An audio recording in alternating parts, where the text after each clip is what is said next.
In the year 2003, 2004, one of my colleagues and best friends was a semi-openly gay male. He was out to his friends and kind of a close circle in Nashville, Tennessee, but his family, who lived in Knoxville, Tennessee, he was not out to yet because they were of a pretty conservative religious tradition, so he was worried about that.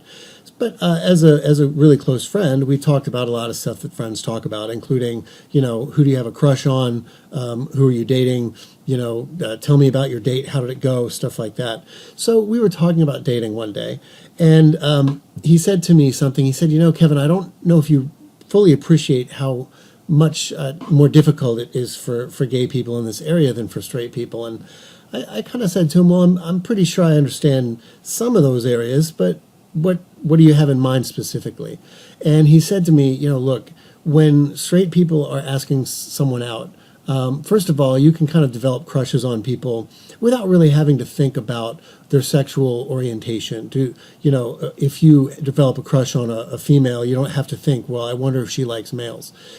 You can be pretty sure that she does. I mean, she might not, but chances are that she probably does. So then if you go to ask this person out, you don't really have to think about, will she think it awkward that you, a male, are approaching her, a female? I mean, she might turn out not to be heterosexual, but she probably wouldn't think it odd that you, a male, are approaching her, a female. And last but not least, you don't have to worry about whether, if she doesn't share your sexual orientation, there may be something more than just an awkward silence. There might be a violent conflict, there might be name-calling, there might be rumors spread about a person, stuff like that. And he said, as a gay male, I have to worry about all of these things. First, I have to worry about whether the person I'm interested in is also homosexual, because chances are they're not. So I have to do, in some ways, some kind of research to figure out what's the likelihood that they're gay.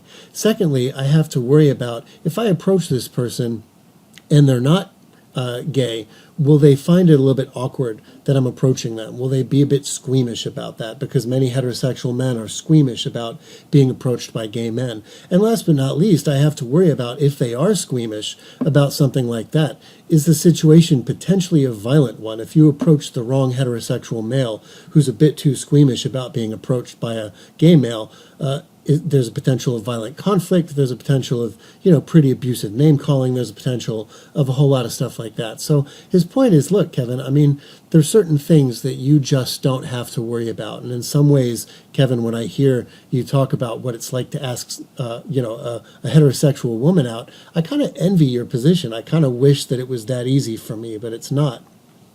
I had never really thought about it like that before, so I went home and kind of thought about it. It's like, I never really realized all those kind of things that I don't have to worry about, that gay men have to worry about. And that's in addition to the obvious stuff, like I don't have to come out as straight to anybody. I don't have to worry about how to plan who I'm going to talk to about my heterosexuality, or whether, if I talk to my family about my girlfriend, whether they're going to kick me out of the house. And by the way, his family eventually did kick him out of the house when he did talk to them. So neither he or I really used the term, but what we were talking about is the idea of privilege. So say that person A is privileged over person B is to say that person A doesn't really have to deal with certain negatives that person B has to deal with, or that there are certain positives available to person A that aren't available to person B. In short, the person A's life goes a little bit easier than person B. So we're going to talk a little bit about what it means to be privileged, how to recognize those areas where you are and maybe aren't privileged, and what to do with that information when you have it. So the first thing we're going to talk about is, what does privilege mean? And for this, I'm going to go to the dictionary. Privilege, as at least the Merriam-Webster's dictionary defines it, is a right or immunity granted as a particular benefit, advantage, or favor. So if you go back to what my friend and I talked about, the differences between being straight and being gay, even in an area as seemingly innocuous as asking another person out, you can see that there are certain things that I don't have to deal with that he has to deal with. There are certain things that make my life in that area easier. So all of these things, you might not say they're rights, granted by society or anyone in particular, but you could certainly see them as immunities of mine. I'm immune from having to think about the other person's sexual orientation. I'm immune from having to be concerned that if the person's not of my sexual orientation, there might be violence, things like that. It might escalate into violence. So I'm immune from those things. And it would be strange to say that society confers that benefit onto me, but we could think of it in the sense that I'm closer to society's expectations. The norm is heterosexuality. So life is going to go easier for me because I'm closer to society's kind of dominant assumptions than the other person is. So to see that a little bit more clearly, let's look at an illustration. The two illustrations that I'm going to use are of an ATM machine and of a dress code, let's say a business dress code. We'll think about dress casual or business attire. So look at the ATM machine, and it's pretty obvious that the ATM machine is designed with a specific type of person in mind. The person that the ATM machine is kind of designed for use is between a certain minimum height and a certain maximum height. The ATM machine is probably also built with the assumption that the user is going to speak maybe one of two languages. Usually you see English and Spanish. Although if you go into Canada, maybe you see English and French. The person who uses the ATM machine, of course, is assumed to be of a certain ability level. They're assumed to maybe have use of their hands. They're assumed to maybe not be in a wheelchair. It'd be awkward for a person in a wheelchair to use the ATM machine, things like that. Now, this doesn't mean that the person who created the ATM machine is evil or wants to close off use of the ATM machine, but they have to build an ATM machine around a certain norm. So just like the ATM is going to be built with a certain norm in mind, so is a dress code, even though it seems fairly innocuous. And just like the ATM, it may not be that the person who built it wants to exclude people deliberately, but that might be the effect. Some people are going to have a harder time adopting to a dress code like this than others. So if we look at business attire, there's certain groups I think that we can identify will have a hard time keeping up with a dress code like this. The first group are people who are of a lower income bracket. It's expensive to maintain a business dress code with suits and ties if you're a male, or a female like a dress or a suit that would be the kind expected of someone in a work environment or in a boardroom or something like that.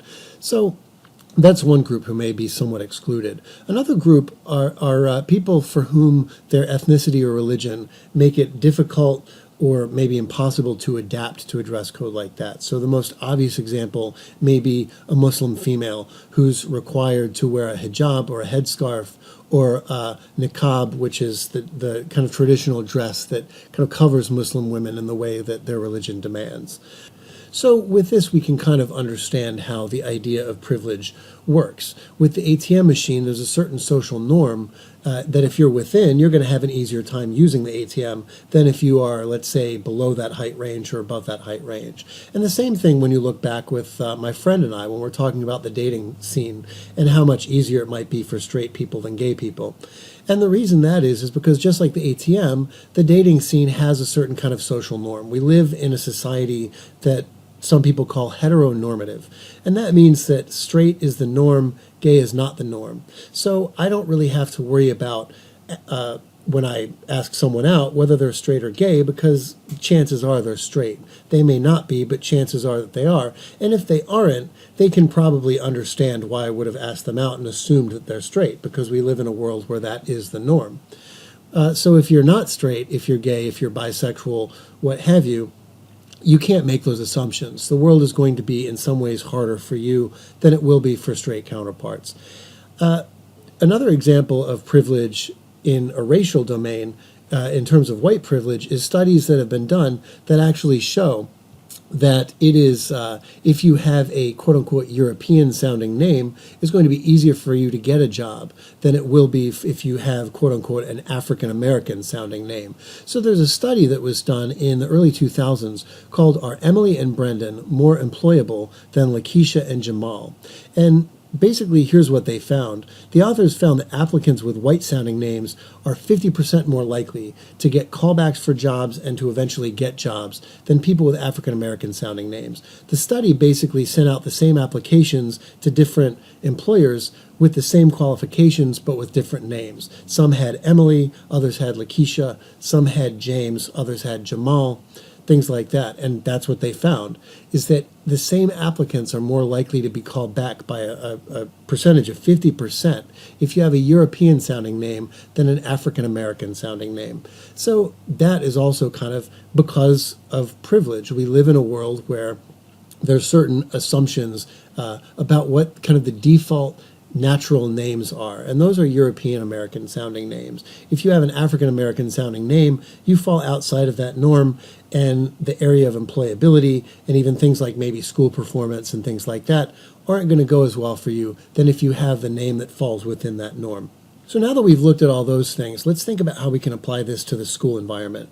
Just like any other social institution, schools are designed and they evolve with a certain norm about who their average user is. And the more inside that average you are, the more in some ways privileged you are in being able to access what's in the school environment. And the further outside of that average or norm you fall, the less privileged you're going to be and the harder it's going to be to actually access that school environment. So think about something as basic as creating a curriculum and creating a lesson. You have to assume certain things like what is the how long should the average person take to get this particular concept before moving on to the next? What is the style of presentation that the average person needs to be able to get this kind of content? When you design assessments, what is the how should the average person be able to demonstrate mastery of this concept, and how long should the average person be able to take with this with this test? It's just like the ATM idea. You have to build school a certain way. You can't educate 30 kids in the same room with the assumption that they're all different. So you have to figure out some kind of average. But the problem is, of course, the average isn't going to fit everybody. There are people who fall inside it, and there are people who don't fall inside it. The less you fall inside it, the less privileged you are in school. The more you fall inside it, the more privileged you are in school. So I was a former special educator, and we've talked about neurodiversity. So my career in special education was filled with all these kinds of exceptions. Students who have autism, students who have learning disabilities for whom the same work takes longer or it has to be presented in a different way, otherwise it just doesn't make sense. Students with social emotional disabilities that prevent their attention span from kind of resembling the normal attention span. Even English language learners for whom the assumption that English is going to be everyone's first language just doesn't fit, so they have to work in some ways harder.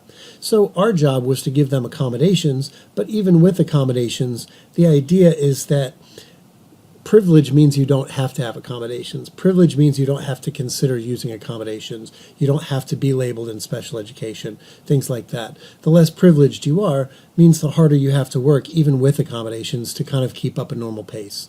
So one thing that I find talk about privilege does is that it kind of gets us sensitive to looking at what the world may be like for other people and being aware of the privilege that you have, whether you are white and have never experienced what it's like to be a person of color, whether you're middle class and or rich and you've never experienced what it's like to be poor, whether you're male or female and haven't experienced what it's like to be the other sex.